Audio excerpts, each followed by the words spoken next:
we will go ahead and move into our public comment. Public comments today will be limited to 2 minutes. I will read 3 names, and that's the order we'll go in, and I will come back and then repeat them. I have practiced these names, but I probably practiced them wrong, so I will do my very best. So the first person up is Allison Cook, then Tony Zani, and then Deborah Gatrell. So go ahead, Allison. Hi, good morning. I'm speaking today to express concerns regarding critical race theory and its introduction into our schools' curricula under the guise of diversity, equity, and inclusion. My children were first exposed to this hateful ideology about a decade ago. My family's multi-ethnic, and this racist propaganda is not only divisive, but also harmful, especially to families like ours. My kids were being divided into affinity groups by immutable characteristics and forced to eat lunch several times a week in a segregated environment. A diversity coordinator was brought in to teach about implicit bias and showed visual presentations straight out of the Marxist playbook. Students who expressed concerns were given diversity detentions. The final straw was when my 3rd grader came home upset because, in his words, his teacher said that his deceased father's parents were racist oppressors, given that they were of European descent and lived in a southern state. My children were being taught that one side of the family was evil and the other side was virtuous based upon immutable characteristics. We moved to Utah to escape the identity politics, the harmful effects of CRT, and the school district's systemic dilution of parental rights. I'm horrified to learn that it is now here. In Park City, an AP English teacher assigned an essay exploring literature through a CRT lens. Students were forced to acknowledge their white privilege in an AP government assignment entitled White Like Me. The AP psychology class was shown a word association chart which matched the term Black males with violent criminals under the auspices of implicit bias training. Our family came from impoverished conditions to achieve the type of success only possible in our country. Family members served in the military to protect and defend our country's ideals, which makes such triumphs possible to anyone, regardless of race, gender, sexual orientation, socioeconomic status, etc. CRT teaches our children to be victims, to hate this country, and pits us against each other. To quote Vivek Ramaswamy, it's time to replace diversity, equity, inclusion with excellence, opportunity, and civility. Thank you for your time and attention. Thank you, Allison. Okay, we'll go to Tony and then Deborah Gatrell and then Jimmy May. So Tony. Hi, thank you for the time to share.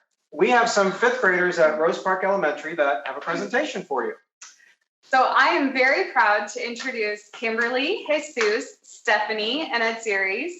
And I'd like to turn the time over to them to present their ideas about discussing racism in schools. Why we should talk about racism? I think we should talk about racism in school because if kids learn about racism, they may learn that it's not okay. Also, people should confront their bias and schools can help you with that. Another thing is schools should help spread around anti-racism. I believe Black Lives Matter.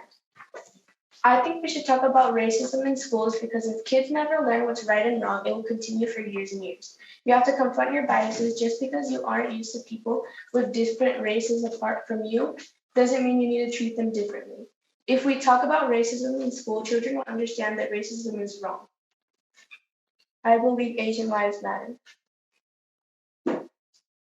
I think we should talk about racism in schools because if children don't learn about it, they would not know that racism is not to people that are different colors like Hispanic, Muslims, and more. But if children don't get taught this, they would more likely not know about it. And if they don't learn about it, it will most likely affect higher rates of racism. I believe the Hispanic lives matter. I think we should talk about it because 1 year ago, 2001, there was a lot of Black people getting killed by cops, random people, more like them. So that's why we have to stop it. And schools can help us learn what's going on in the world. And plus, a lot of people getting bullied about their skin color. Schools can help us stop racism. We hope you'll continue having public comment on Zoom. This gives a voice to students and educators who are usually busy teaching and learning while the state board is meeting. But our students and our educators deserve to have a voice, but we can't always go over in person. So when you go back in person, we hope you'll continue giving us this opportunity. And thank you for letting our fifth graders present their ideas to you. Thank you. Thank you. Thank you. Thank you, Rose Park Elementary and Tony for that. Deborah Gatrell, Jimmy May, and then Katie Johnson. Deborah? Good morning, board members, assistant superintendents, and Superintendent District Dixon. My name is actually Deborah Gatrell. It's like a gate to a trail. And I am a board certified teacher, UTIER Teacher Fellow, alumna, and a social studies teacher out at Hunter High School in West Valley City. First thing I'd like to speak with you about today is National Board Certification. This is the highest credential that a classroom teacher can earn, and it's run through a professional organization that defines and maintains professional standards by teachers for teachers, much like board certification through the American Medical Association is by doctors for doctors, and the work that bar associations do in the legal profession.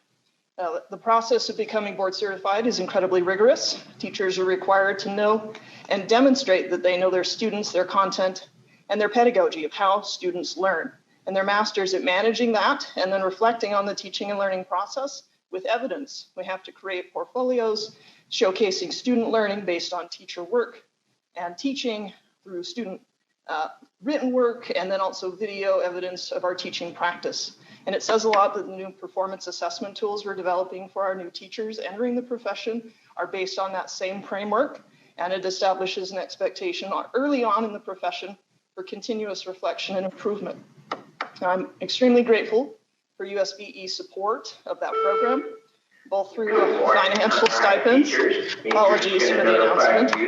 And his round to check off rooms. He's currently in the elective hallways in that hall. You'll continue to welcome to school where interruptions are a given. I hope that doesn't count against my time, but if it does, I'll be brief. Grateful for support of the program through financial stipends for board certified teachers, recognizing that additional work and professionalism, and also financial assistance in the certification process, as well as additional leadership opportunities such as the UTIER Teacher Fellowship, where your teacher leaders in the classroom and in the schools have an opportunity to inform policy and improvement at every level, because if we're not including teacher voices in those policy discussions, we're missing a crucial piece and really shooting in the dark, which is guaranteed to miss the mark, which is where I go to my second topic, just touching on diversity, equity, and inclusion training. I grew up in a military family, and I serve in the military myself. And so I've always had a wide exposure to diverse lifestyles and values. And I have to say that different is just difference. It's not bad. Sometimes that's scary to people. But the fact is, I've learned that many of my students have a very different life experience than my own. And if I don't understand that and have training in how to best meet their needs, I'm just guessing, and I'll figure it out eventually. But there's a lot of kids that get left behind in that process if I'm guessing and have to figure it out on my own. And so that's time. It's vital for us to be trained in best practice, and I ask you to keep that in mind as you debate this topic. Thank you. Thank you, Deborah, and thank you for the correction on your name, Gatrell. Jimmy May, Katie Johnson, and then Rosanna Benali-Skagg. Jimmy?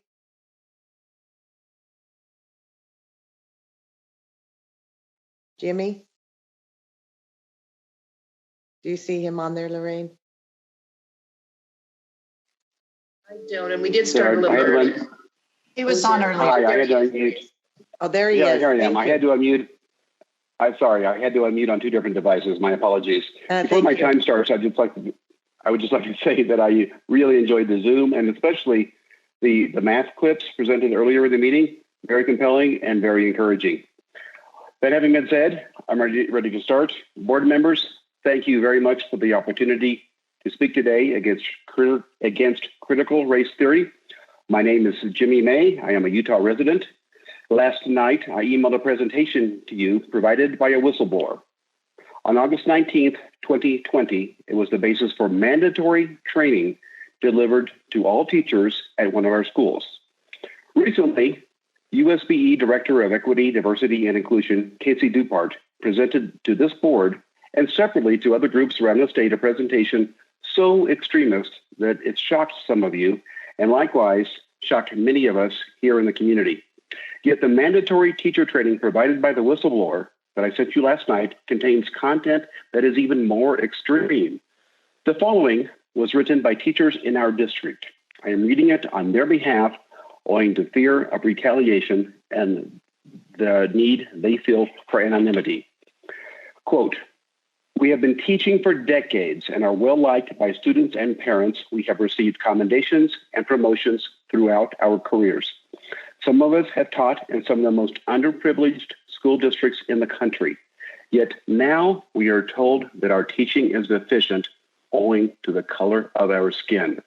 Last summer, under the guise of professional development, we were required to attend 8 hours of, quote, anti-racist training. We need effective strategies for helping our students shine, not strategies for dealing with manufactured biases. Contrary to the trainer's explicit statements, we are neither oppressors nor are we racists. As teachers and human beings, we found this training offensive. It was ideological gobbledygook. We as educators need to spend time teaching, not focusing on one group's opinion of what is wrong with America or society. Our job is to teach children to excel at reading, writing, math, and critical thinking skills, not how to become social justice warriors.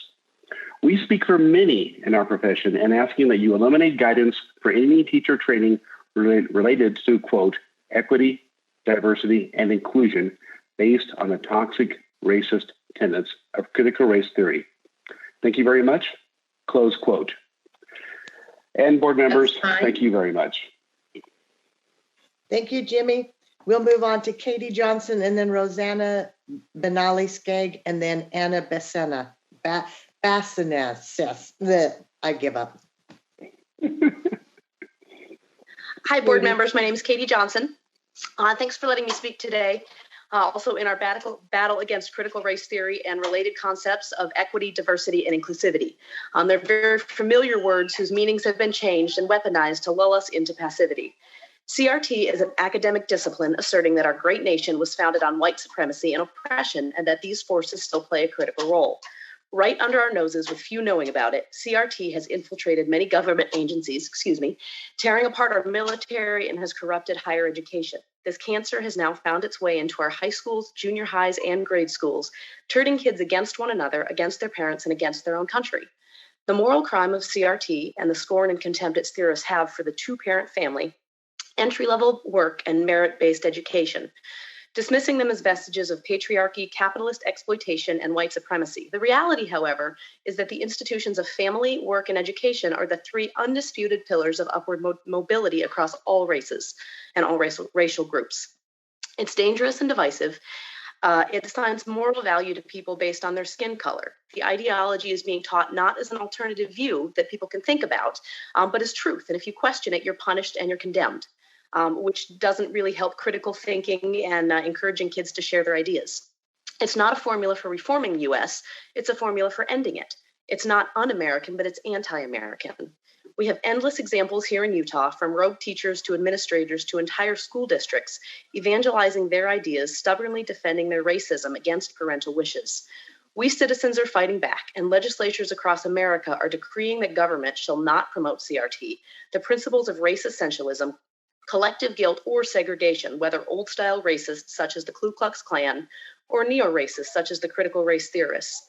Board members, the Utah legislature recently empowered you guys with the privilege of protecting our kids and eliminating CRT from our schools, so please do so. Please be sure to cover weaponized language such as equity, diversity, and inclusion, and anti-racism and related words that have been hijacked by the modern racists evangelizing CRT. Thank you for all you guys do and for taking care of our kids. Thank you, Katie. We'll go to Rosanna B., Anna B., and then Audra D. Rosanna? I'm here. Yat A. Bene, good morning, Utah State Board of Education members and members of the public. My name is Rosanna Benali-Skagg. I would like to take the time to thank you as the USBE board for the opportunity to serve on the Access Committee and to serve as the chair for the past 2 years. I started with the Access Committee when it was originally created in 2016 and have continued to serve within one of the Native American seats. It has been an honor to represent our Indigenous students and all underserved students in Utah. Through this experience, I couldn't have done this without the support of the current members of the Access Committee and the past Vice Chair, Brian Yazzie. I also received amazing support from my colleagues at the Utah Division of Multicultural Affairs. When Brian and I started out with our leadership responsibilities, we had a vision to bring our group together as a family, creating processes with our committee and to build and develop relationships with the USBE board members as we work towards supporting equity of educational services for our students, as it states in our committee bylaws, which was also approved by the USBE board. As of December 2020, we felt we had created immense alignment and synergy between the Access Committee and the USBE board. The recommendations we submitted were being worked on, and we were excited and proud to see our USBE board take meaningful steps to denounce racism. We were working in partnership towards the greater goal of ensuring no child was forgotten, overlooked, or denied the opportunity to succeed. Sadly, the work came to a painful pause when our efforts were halted, our intentions misunderstood, and our purpose vilified. I ask that today that we remember why we are here, the heart of why we serve on these boards and these committees, the very reason we seek to improve the state of Utah, our students. Especially within our capacity as Access Committee members, we are here to help our most vulnerable students who may not be provided equitable opportunities and access to resources. Our privilege to serve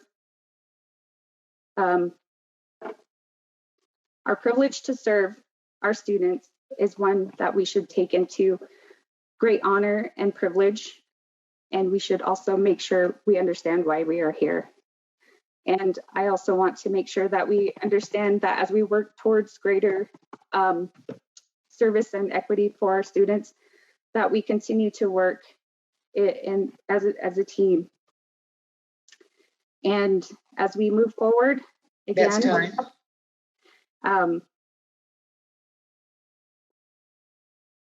our privilege to serve these roles holds us to higher standards. And so I ask that as we as board members continue to work, so we work as a team and we don't make, that we continue to work with local education agencies. Remember why we're here. It is not for personal gain.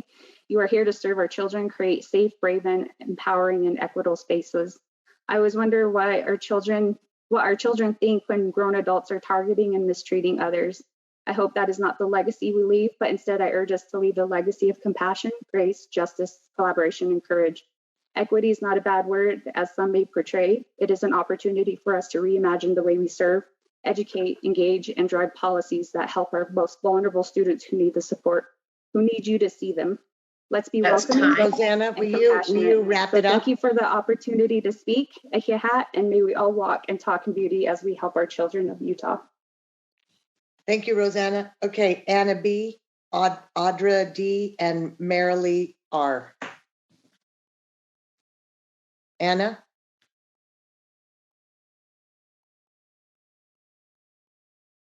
Anna? Okay, we'll go on. Audra D, Damron.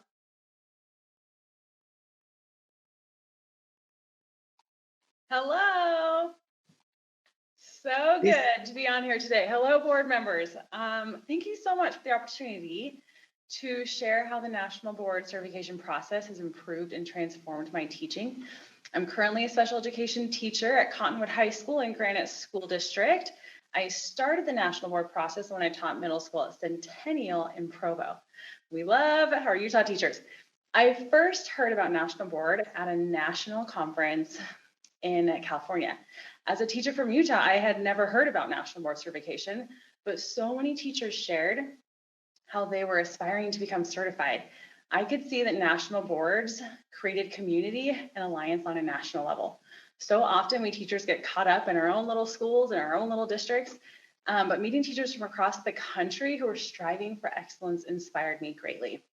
I knew if I was going to elevate my teaching to the next level, I had to get certified.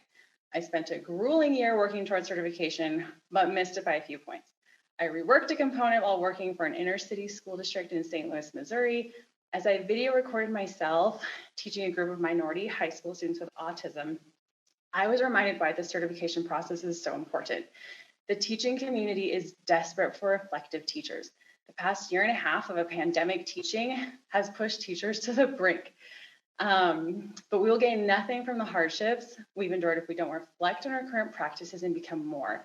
And that is what becoming National Board Certified is about. If I'm going to be the best teacher that I'm going to be, I have to learn how to reflect. And that's what the National Board Certification process does. I'm so grateful I attended that conference because I may have never heard about the process being in Utah.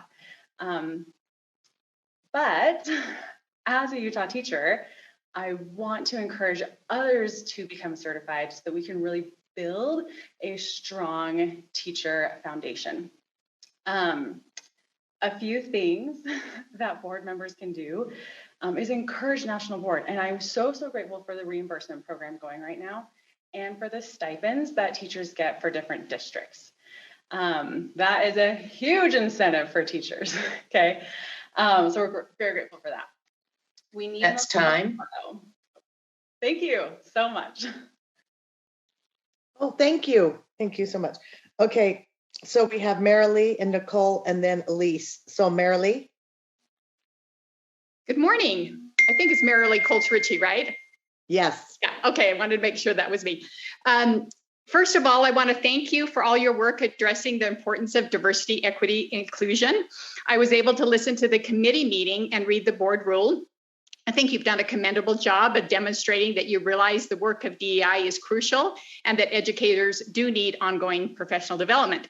I come to you as a 30 plus years in education. I was a former public school teacher of both elementary and secondary students, with most of my experience working with English learners. I'm a parent of children that attend public schools, and I'm a teacher educator who prepares students for the K through 12 setting. I sent each of you an image, and I'm guessing that most of you have seen the equality versus equity image before. I'm just wondering if you have seen the reality and justice frames. Not everyone listening to this sees this, but all the board members have a copy of that. Based on your value system, what image resonates with you and why? How does it align with your values? What educational systems and/or practices align with each? I'm here today because I want to contribute to creating not only a more equitable school system for all children, but a just one that reconciles the way that Black and Indigenous and people of color have been made to stand where they can't see and where they don't have access. In Utah, data shows that Black, Indigenous, people of color have not fared well as the white students in areas of graduation, AP courses, unfair discipline practices, college enrollment, etc. It's interesting that critical race theory has been so controversial, as my experience working with pre-service and in-service teachers, and from what my children tell me, is that it is rarely, if ever, taught in public schools. But remarkably, what using CRT lens does is it illuminates that fence, so we can see what systemic barriers are in place that impede access for those who haven't had it. It exposes how racism is embedded in systems, policies, and laws that goes beyond individual prejudice. It helps us realize if we understand the systems, we can work to change the systems. This empowers all of us. It doesn't victimize us. I want my children to learn from teachers with this understanding, and I want teachers to get the professional development they need to dig deep. Thank you all for promoting ongoing DEI. I know that when I learn DEI, I continue to be expanded, especially when I engage with humility instead of defensiveness. Thank you. Thank you, Marilee. We'll go on to Nicole S., Elise A., and then Haley A. Nicole? Good morning. My name is Nicole Wilson Steffes, she, her, hers, and I'm a teacher, a PhD student, and adjunct professor. Thank you for providing an opportunity to comment and address the board. There has been much confusion in public discourse and amongst board members about critical race theory and equity efforts in education. As a scholar, I must clarify some necessary points. CRT is a framework that is used to help us understand why racially minoritized inequities exist in our society and how to eradicate them. This academic and legal framework examines how systems, policies, and the law continue to perpetuate systemic racism. One way this frame is useful in education is to examine the unconscious biases that cause white teachers to punish children of color more frequently and severely. This is particularly evident in our state as students of color are disproportionately suspended and expelled. In addition, CRT is used to reevaluate the predominance of curriculum that excludes the history and lived experiences of Americans of color and imposes a white dominant narrative of history. There are no euphemisms for CRT. It is not in replacement of or the same thing as diversity, equity, and inclusion trainings, professional development, or education. Banning CRT and/or utilizing language that prohibits this is violent. Please do not fear CRT because of misconceptions perpetuated by biased media outlets and violent language by some elected officials, some of which are on this call. Racism is something that white people have the privilege of learning about, while Black, Indigenous, and other people of color experience this every day of their lives. Students must be seen, heard, valued, and celebrated. They deserve to see themselves in the curriculum and be supported by teachers that value their insights and honor their culture, race, ethnicity, language, sexuality, and gender. If we decide to add more policies, laws, and rules that limit how we center students, they will continue to be harmed by a system in which they could heal, learn, and grow. Thank you, and Black Lives Matter. Thank you, Nicole. We'll go on to Elise A., Haley A., and then Kara G. Elise. Hi. I appreciate your genuine consideration of my perspective and of those others who are advocating for programs, professional development, and curriculum that centers equity and reflects and honors each student's identity. There are many layers to this discussion. So many angles one could take to try to clarify the confusion and dismantle the lies that have already been shared in order to refocus the conversation on our students and, the truth. However, I wanted to remind this board, perhaps even rather superficially, and those listening across the state of the great disadvantage we would be putting our students at if we stubbornly dig in our heels and refuse to teach them a true and complete history of our country and the power structures that exist today that benefit some and continue oppressing others. Refusing sounds bad, but straight up banning the discussion of these topics because we fear it doesn't look or feel good is not only unconstitutional, it's delusional. And I'll tell you why. As a graduate of Utah K-12 schools myself, I remember feeling like a complete idiot in my very first class at Columbia University. I had never been taught about privilege, let alone anything having to do with systemic racism. I'm not sure if that was due to a lack of understanding on my teacher's part or certain rules and stipulations that barred them from doing so. Regardless, I felt like I was emerging from a time capsule buried 40 years prior, like I had escaped a strange commune that read books upside down or something. That very day, I made a book list and I got to work. But that feeling sucked. It sucked to feel left out of the truth and ignorant because of other people's decisions about what I could or should learn when my university peers were leaps and bounds ahead of me. What a steep learning curve we are setting our students up for. How do we expect them to get into and be successful at Ivy League and other top institutions outside of the state without ever engaging in this important material? Let's elevate Utah's outdated reputation of being behind the times and give our kids, my students, sitting right in front of me today, the best, most complete, research-backed, humanity-affirming academic foundation so they can be competitive applicants and successful graduates in this messy, complex, imperfect, but trying real hard to be better world. Thank you. Thank you, Elise.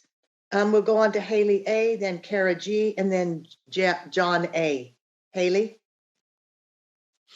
Hi, thank you for giving me the opportunity to speak to the board today. My name is Haley, and I have 3 children in the Salt Lake City School District, and I'm here representing my community and how important equity, inclusion, and diversity is to us. I've been so impressed with Carol Lear and the Salt Lake Board's commitment to this already. It's very hurtful to hear proposed changes to the equity definition and to changes in language and curriculum. It feels like marginalized communities aren't as important and implies that marginalized kids can succeed if they simply just work harder. It discounts the struggles and challenges that they face. My daughter got diagnosed with brain cancer when she was 18 months old and has some disabilities from surgery and treatment. She isn't going to learn to talk by pulling herself up by the bootstraps and trying harder. A trans kid who is being bullied all day, a homeless kid who doesn't eat all weekend, a Black kid who is being disciplined at twice the rate, and a refugee that doesn't speak English are going to have a way harder time succeeding in school. These kids need all the support, empathy, and resources they can get at school. Studies show schools where students feel valued, supported, seen, and included, and have teachers and clubs that represent this, have decreased bullying and suicide rates. It was so nice having my kids do online school for a year where I could listen to what they were learning and all of their history lessons. They learned about Christopher Columbus, George Washington, and the Constitution. They also learned about slavery, the Trail of Tears, and Jim Crow. They still love their country and appreciate all of our history, the good and bad. Talking about racism didn't teach them that one race is better or worse than another. They didn't become insecure or feel bad about themselves because they are white. They simply got an accurate, comprehensive education and learned how to be challenged and become critical thinkers. It taught them more understanding and acceptance for people who are different from them. Black kindergartners are being called the N-word at school and having their natural hair made fun of. If Black children are old enough to experience racism, I feel my white children are old enough to learn about it. I want teachers to continue to have this freedom to teach about these issues and not be censored or silenced. I don't want schools that only work for my children. I want inclusive, equitable, diverse schools that support all children. Thank you. Thank you, Haley. We'll go on to Kara G, then John A, and then Lexi C. Kara? Kara Greenwell? Okay, we'll move on. John Arthur, then Lexi, then Emily F. Thank you, Board Member Belknap. For those of you who don't know me, my name is John Arthur. I'm the 2021 Utah Teacher of the Year. I'm a proud National Board Certified teacher, and I teach here at Meadowlark Elementary in 6th grade. I am here to congratulate you. I haven't had a chance to yet in the resolution that you passed, denouncing racism and embracing equity in Utah schools. And I'm here to encourage you to move forward beyond just embracing it. You're holding it tight, but now that it's under attack, I'm asking you to stand up and defend it. In order to do that, the best way that I could see forward is moving along with the trainings that were in place for the Utah State Board of Education on equity, inclusion, and diversity. The best way to lead beyond just passing the rule today, 277328, which I, take it for what it's worth, wholeheartedly endorse, is to take on that learning yourself. As an educator, I look forward to the opportunity to grow in my own understandings and in my practice. And as our governing body, I would encourage you, also as an advisor on the Access Committee, to take on that learning yourselves and either allow it to inform your thought processes, your conversations, the dialogue that you have with each other and with stakeholders, or disregard it entirely. But just allow yourselves the opportunity to experience it, to hear what the other sides have to say, to maybe take on a perspective that you're not familiar with, that you haven't been exposed to, and then also allow us as educators to have that same experience, because those perspectives that you're going to see in that training are there in our classrooms. When I look out at my students, I see the faces of the kids that also show up in these presentations, and I understand better both why I need to support them, how I need to support them, and the things that they're up against as they're growing up in our society. There's nothing wrong with learning. Somehow people have found a way to spoil beautiful words like equity and inclusion and diversity. And it's up to us as reasonable people to recognize that that cannot stand, that these ideas need to be upheld. Otherwise, learning for our students will suffer, and our schools and their power will be diminished.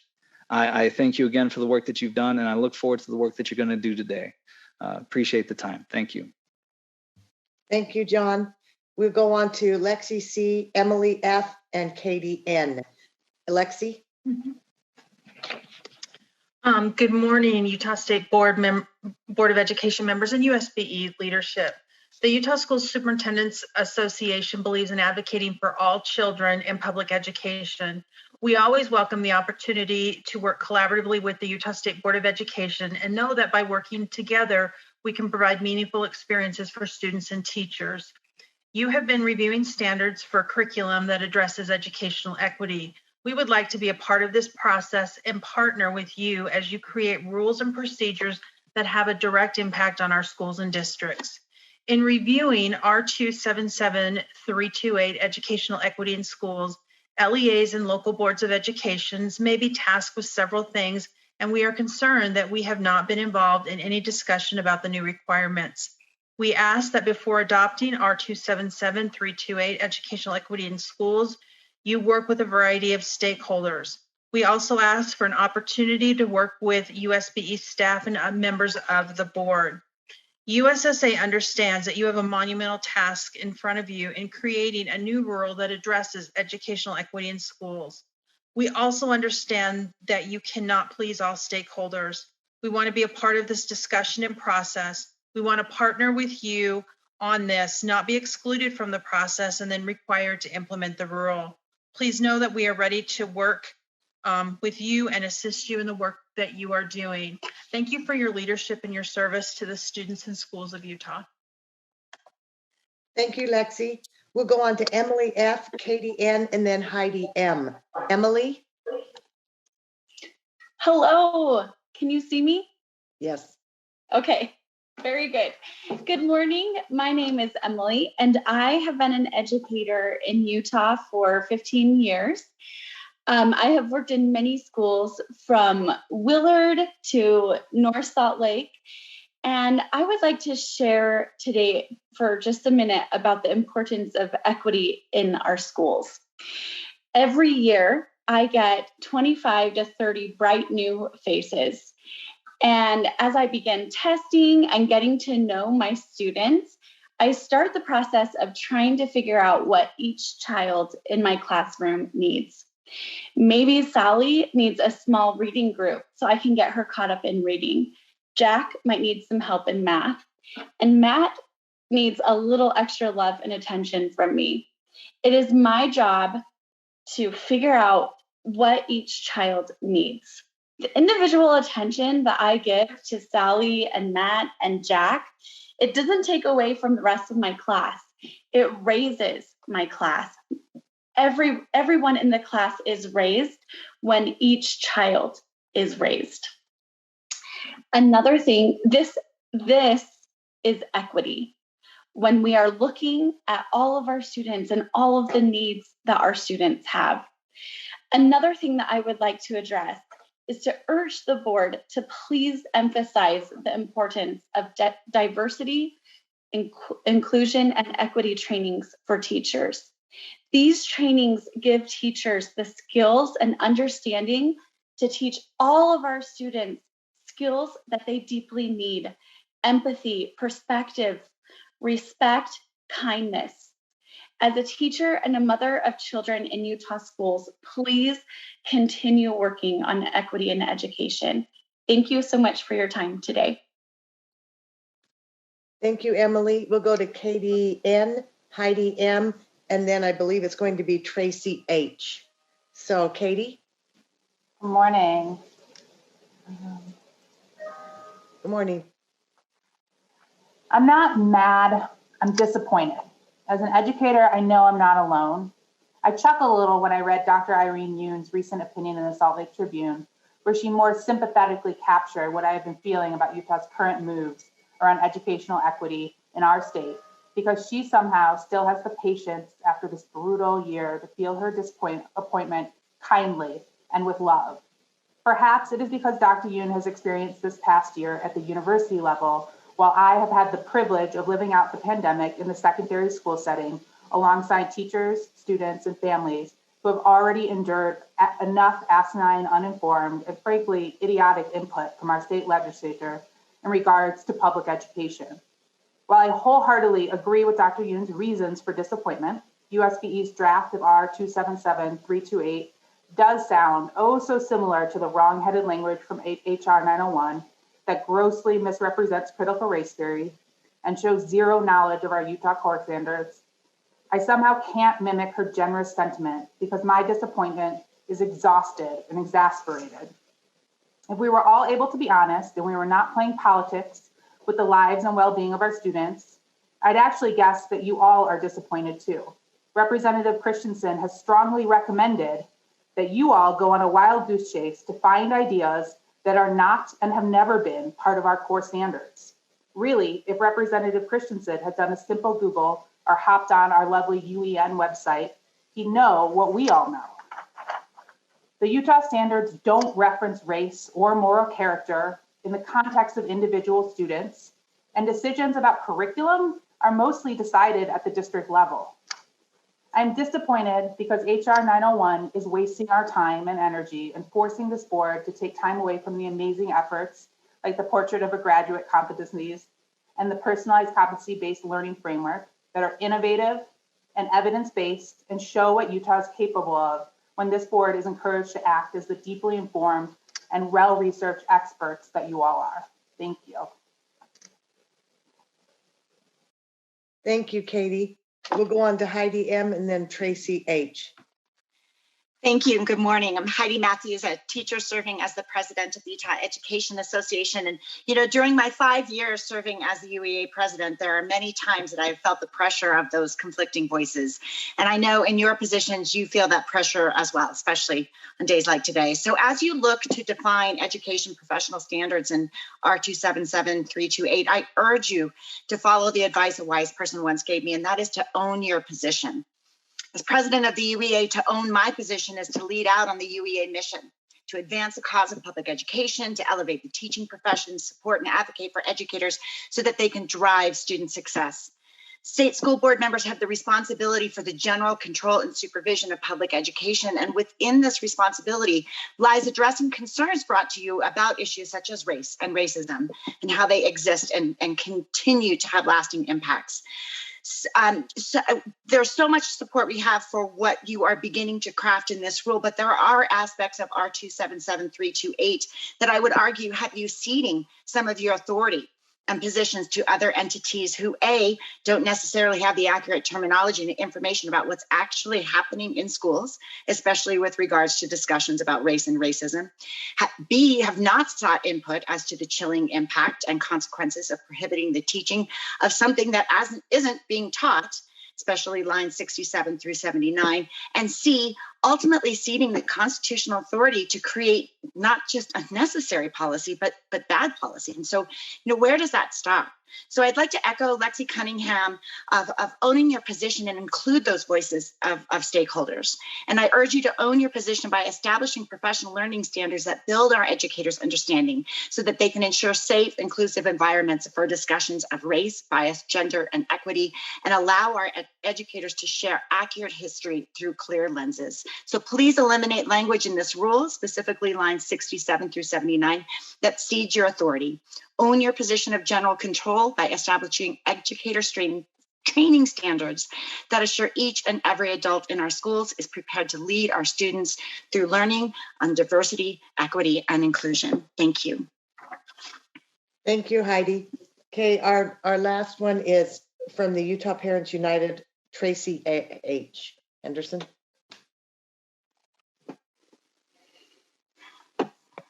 Tracy? Okay, I'm just going to go back to the two that we missed, just in case we started before they were here. Anna B. I'm speaking. I'm Tracy. I'm Steve Henderson. Oh, thank you, Steve. Yes. Go ahead. I'm sorry. Okay. Yeah. Thank you. Yeah. My name's Steve Henderson. I'm a parent. I'm speaking and working with Utah Parents United on issues of equity and equality. And I'm a U.S. history teacher. I've taught high school and middle school English, and I've been a school leader. I have a master's degree in school leadership as well, and really enjoying and engage in this discussion today and about the work to define the word equity. And as you know, from Utah Parents United, there are hundreds of letters and emails and statements you have from parents that are expressing their concern, their feeling that something isn't right. And you've heard some of that today.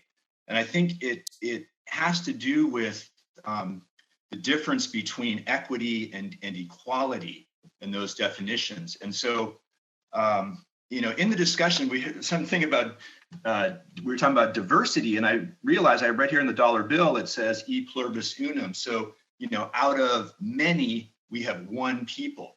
And that's a founding idea for the United States of America. And that's reflected in our founding vision document, the Declaration of Independence, as you know, where people are seen as individuals endowed by, given by God, natural rights that come directly from God, life, liberty, and the pursuit of happiness.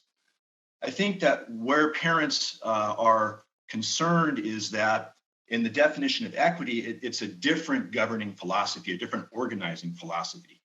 Equity, we want to see ourselves as members of groups. And when we see ourselves in those groups, we can understand that some groups are oppressed and one group is an oppressor. And equity is to guarantee an equal outcome for all groups. So you see, it's a different kind of an organizing philosophy. One is individuals, where people have rights from God that, and our system is to defend individual rights and protect those, or you're part of a group, and that group needs to work together to make sure we have equal outcomes. I think that